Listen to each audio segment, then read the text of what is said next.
or whatever. Yeah, eight or $10. God, you go out to a bar, you have 2 beers, and you could have 8 for the price of it.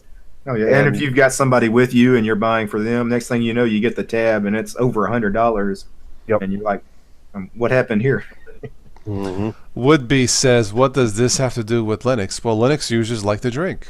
Yeah, you have to drink sometimes to run. Sometimes to use Linux, you have to. It's like, God, it's crashing again. Oh, Gen 2, give me that beer. You're right, yeah.